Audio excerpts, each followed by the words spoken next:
morning. I am editing this week's video for you guys right now, again at my mommy's house because I have to steal her internet to get anything done, but it's fine. And this week we got a lot of things done. I'm sure you guys are tired of seeing my ADHD project style where I just start 100 projects at once and nothing comes to fruition for like a long time. But this week you get to see a couple of things happen, and next week I'm going to get even more of these projects done, probably around the same time, so they might end up in the same video. Anyway, I got a lot of projects done this week and I'm really excited to share them with you. Yeah, I hope you guys enjoy this one. I'm planning to splash by the end of May, and that's very exciting because I am so ready to stop working on my boat all the time and start sailing it sometimes and only working on it sometimes.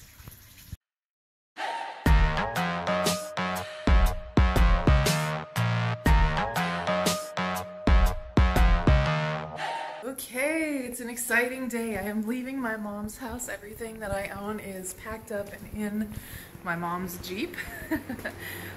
Except for I've got Hamlin's shrine. It's quite large, and my hat and like work badge pile that I don't use anymore, but it's still there. So I've got a hammy shrine and some instruments and board games that I just haven't gotten in there yet, but I don't have time to worry about that because I am going to meet my friend at the airport. I'm so excited. We've never met in person. She is a rigging engineer by trade, and she's going to help me make sure that my new mast will work with my boat the way that it's supposed to, and also we're going to have a good time. So, yay!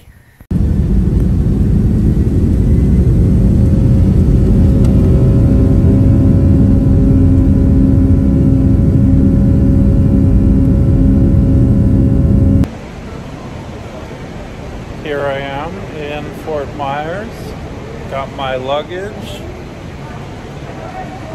waiting by the curb. I was a bit early, my flight, so we're just waiting for Tiff to show up. This is Jade's ass, and right now she's measuring for me for the mast step because apparently mine is not fancy enough. It needs more fancy things. Yours doesn't have the turning blocks at the base, so if you look at the old mast step for the old mast, it has these pegs built in and this attachment for the vang. Unfortunately, in the mast step saga, the mast step that now fits for the new mast, it doesn't have any accommodation for these would be for ESP blocks, like Harkin ESP blocks, and those come down, you know, the halyards come down, and then that turns them onto the deck and leads them into the halyard organizers here. So we are going to make another mast step probably, and include things for turning blocks. Yes, we're gonna, which is how we measure everything now. We had dinner the other day that cost us 1 Harkin block. Yes, we sat down and went on a nice dinner that cost 1 Harkin block. So I worked for, I'm a naval architect, University of Michigan. I used to work for offshore spars designing carbon rigs. Some of the more well-known boats that I've designed rigs for, the Running Tide, the famous race boat on the East Coast. The new owners are the grandchild of the original owners that had the boat built, and they restored the boat, and I designed a full carbon rig package. I believe that boat had EC6 rigging, triple spreader, all the options, up lights, down lights, boom lights. We're not that fancy here. Furling boom. I keep trying to tell Jade to calm down and design me the simplest possible system. Yeah. Don't get the naval architects too excited with too many fancy things. Yes, I like to. Yeah, I do boom lights. No. They're nice. No. I don't want any wires in my boom. The offshore spars had a designer that worked there from 1971 from the start of the company, and he was pretty good with Mast.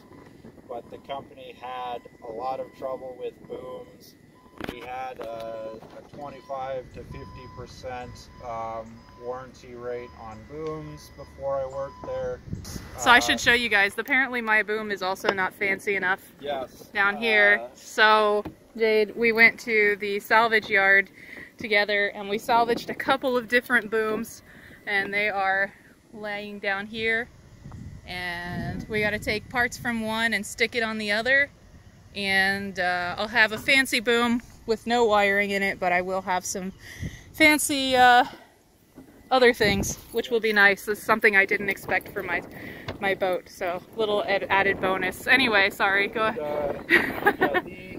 The boom that came with the replacement mast Tiffany found is an original early 70s Proctor manual roller reefing boom. Yeah. If any of you were alive back then, you may have remembered Pearson only put them on the 30 for a few years, and they really didn't reef that well, and the owners hated them, and so Pearson on the 30 went back to a normal boom. I don't know what other boats were affected. But you know, these days sail makers can make a very nice sail that works with a on a mandrel for a roller furler boom.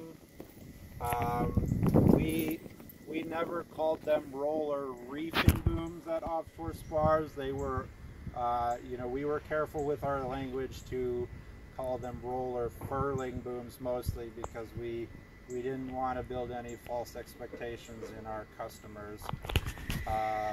So now Jade is a free agent. This is where we're going with this. Yeah. I need to put a plug in for Jade because she's been awesome helping me with everything, and I really appreciate it, and it's been super enlightening and super helpful. So I'm gonna plug her website down below. I'll also put a link on the screen, probably like here, down below. Yeah, one of these places. One of these places. We'll edit that in somewhere. There'll be a link for Cat's Naval Architecture. Cat's Naval Architecture Inc. Started my company September of 2020. You know, a few months into COVID. I am located in the Malibu, Ventura area of California, but I love to travel. Obviously travelable because we're in sunny Florida. Giving you a sunburn. Yes. The sun here is stronger than California. Yeah.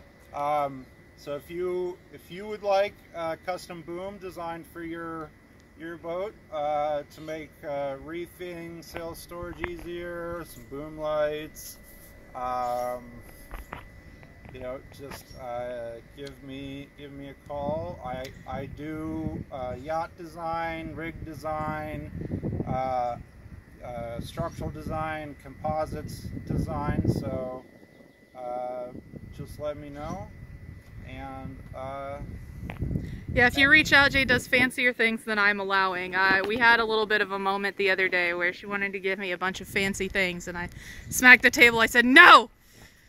No electric, no nothing, keep it simple. I want the simplest rig possible. You're freaking me out. I see dollar signs. So anyway, she can do simple, she can do fancy. It's all up to you and your wallet. So and Tiffany can be very scary.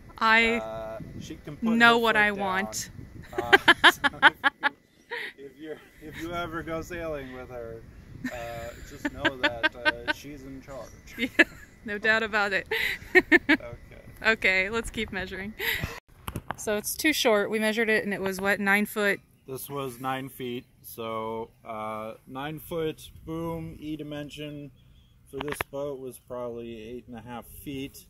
This boom did attract my interest because it looks like more of a performance boat oriented boom, and I believe it does have a purchase system inside the boom for the outhaul, so that would be really nice. Inboard end over there, outboard end over here. So it has 2 shivs in the outboard end of the boom for 2 reef points, and then it does have a wire rope outhaul, but that looks like it's attached to that purchase system. So what in the boom. What off of this would be useful to take for my boat? Nothing? Well, actually we should compare these section shapes. So we found this other boom that is long enough, and these section shapes are similar enough. I'd like to compare them because if we can use you know, these cast ends, we've got an outhaul and 2 reef points right here. This has a nice a lot nicer bail for your vang attachment, and it has, so this boom is set up so it has the it has clutches at the inboard end, and it has cleats on it for the 2 reefs and the outhaul, so we wouldn't have to bring any more lines down onto the mast or onto the deck. So the 5 clutches and the 5 that I have, 5, so we probably wouldn't have to add any deck hardware or mast hardware, so that would be nice. I do have to still replace those clutches that are broken though. Yeah, we have 2, the boat has 2 of the 5 clutches have broken handles, and you're going to want to rebuild all of them before you do any serious sailing with the boat. But this is a pretty nice setup here. Okay, well, let's compare the sections and get this show on the road. This is the correct working position on small boats. Bent over, ass up. As long as you're not in the water, you end up getting your head smacked on a lazarette that way.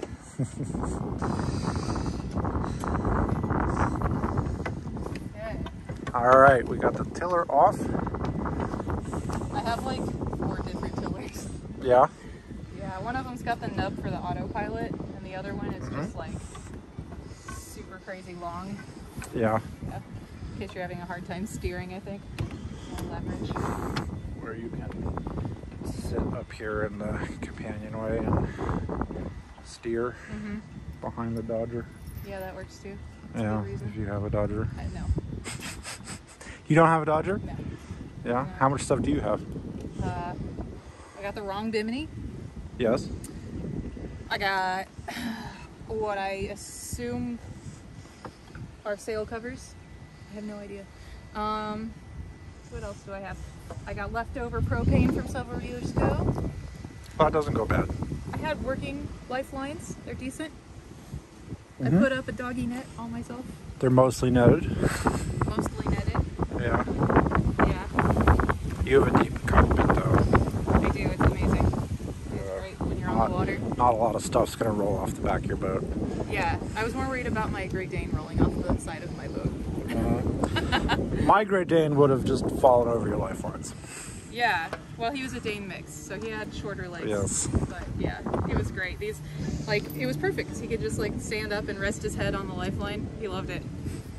That's a Dane thing. It is. My head is too heavy. Dude. Yeah, it's so true. He was such a goober. Got the water running, this clamp, and the water intake, and the frogs have escaped from the bucket they were living in on my boat, hilariously. And we're trying to start it. Try priming it with the little bulb.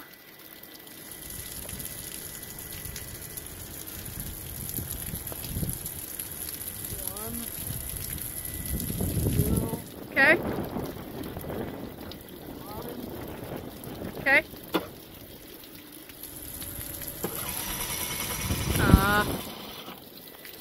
doesn't want to at all.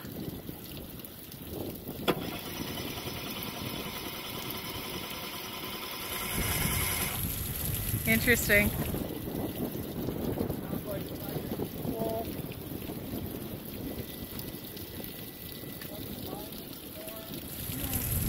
It hasn't been started in over a year. Yeah.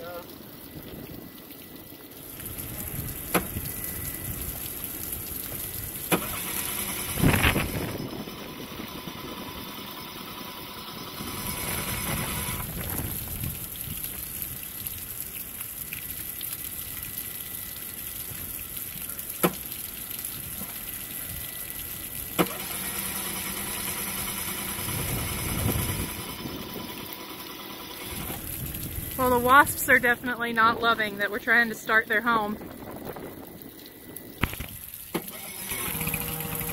Oh! Hey!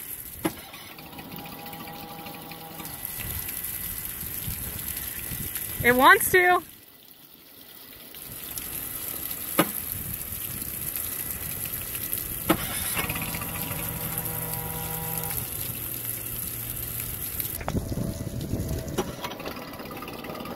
Hell yeah! Oh, it sounds like shit.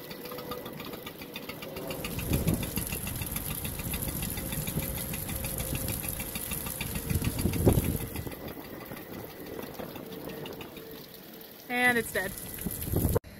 I have found my outboard manual in here. And it's time to go get some oil, do an oil change, clean the carburetor, get this baby running well.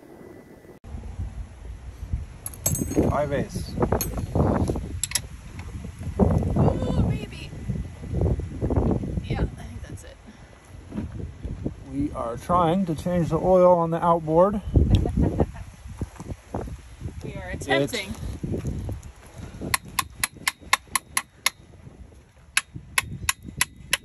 It's going about this well. Yeah. We might be 2 hours into this project. More if you count removing the 2 hornet's nests. We found some imperial wrenches in the boat. This is a Tohatsu outboard. It's been sitting for over a year.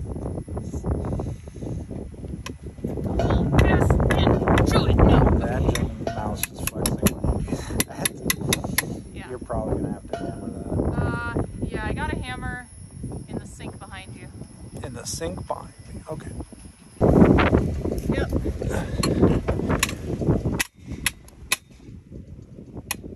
This, ladies and gentlemen, is how you change oil like an aircraft mechanic. Don't say that. This is the worst. Aircraft don't get this bad. Don't say it because it's true and it hurts. No, because aircraft aren't allowed to get this shitty. Yes. Ladies and gentlemen, you're safe flying on aircraft within the United States. Some countries even have tighter regulations than we do.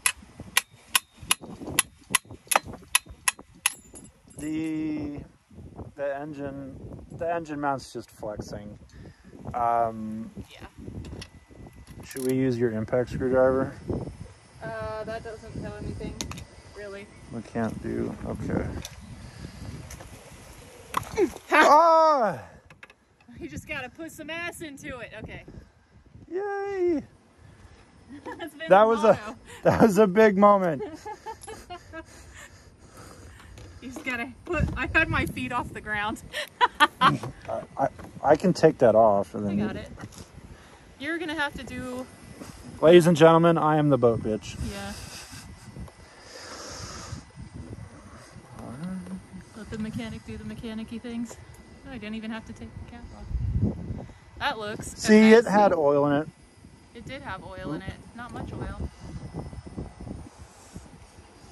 We're supposed to have 1 quart, and we're supposed to tilt this to get all the oil out, right? Yeah. Okay. Oh my god, that looks like shit. It's a good thing. Well, seat's done. There should be a rags up there somewhere. I thought that's like hand lotion. No, I meant for the engine mostly. Insert the grease until the old one comes out. It's just like any other grease.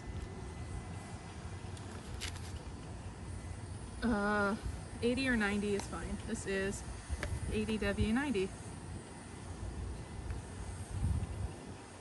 How much is that going to be enough? I have no idea. We'll find out. Where's the fill port? Down here. Like how far above the drain port? Here's the drain up here. Should be fine. I'm not really sure. Okay. My hands are covered in oil. Do you have that? Oh, I just stuffed it here. Oh. Duh. Do you have the rag that I just stuffed in the propeller? That's not gonna work.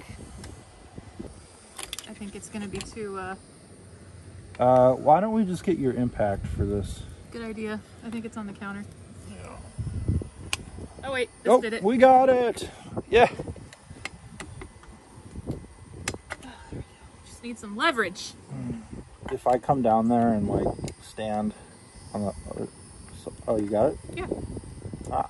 I got it. Sexy. Oh shit. Oh my god, look at this.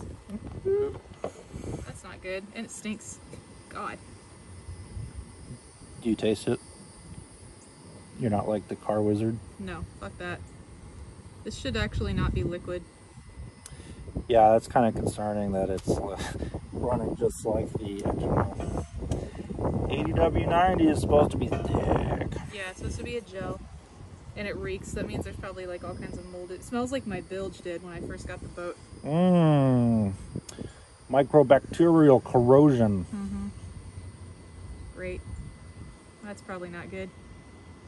Hopefully the fucking thing turns. It's fine. Is it? It's fine. Until we know otherwise. Schrodinger's rules here. It's both fine and not fine. No, it's fine. Until we know otherwise. Hello. That is stinky. I might barf. Oh, do you want me to come down and get that? Nope. Oh, I'll catch it on camera though. Should I make barfy noises? No, please. Okay. Okay. That's disgusting. I'm gonna double check the manual right now. I'm just gonna make triple sure because this doesn't seem right at all. Oh, how thin it is. Yeah. But it also fucking reeks, so I think it's probably like a good sign that it's not good anyway. Whatever it is. But I'm like 99% certain this is the correct ports. I just don't want it to be. I know. Why does it look like this? Okay. That stinks. Can you smell it from up there? No.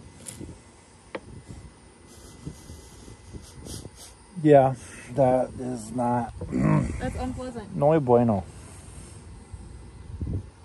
Okay.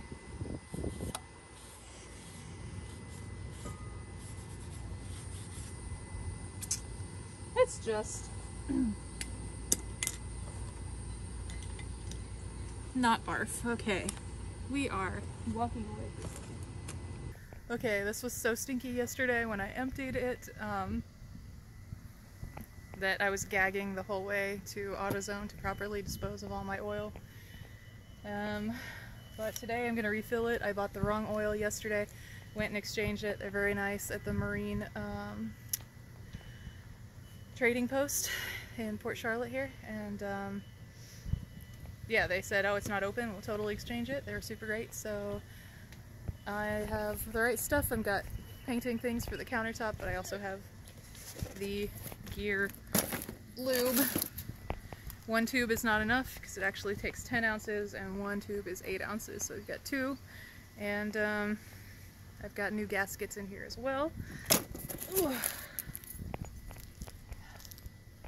new gaskets. So everything should be just fine. And then afterwards, maybe we'll test it and make sure that the prop actually rotates still, because there was hardly any oil in there and it was in really bad shape. There we go. Aha! That is great success. It idles like shit. Yeah. The carb needs cleaned, I think, for sure. But it fucking runs. Look at that. Oh, there we go. All right, we have life. Look, it's even getting the water out the port. I know you can't see it because it's dark, but look, it's working! It's our running outboard! It's alive! Hell yeah, it sounds great. That's a 1 year sitting ass engine. Woohoo! Huh? I'll shut it off? Yeah. Yeah, I'm happy. Okay, we've had a really long day on Night Owl, and I am just hanging out cooking some freaking dinner on the little grill here. The cool thing is that I just melted this seriously today, so I'm babysitting the food to make sure it doesn't fall. And it seems to be working great. I've got such good food on making Thai curry. Look how pretty. I've got salmon and a Thai curry. It's like a red Thai curry, chilies, like curry paste, a bunch of ginger and garlic, and then I've got mushrooms and zucchinis and broccoli and sweet potato there in the bottom. It's got to boil for like, I don't know, 10 minutes or so, I think. I'm gonna put the lid back on so I don't lose the moisture, but yeah, it's gonna be really good. I've got some white rice cooking in the little boat rice cooker down here. I'd show you, but I don't want to walk away from this because I just mounted it, like serious mount, and I'm not sure how well it's gonna hold, so I'm just babysitting really. If the whole grill falls, I don't want my entire curry to go as well, so hopefully I can save it. That's the idea. While Jade runs around and fights the fire, I guess. Boatyard stuff.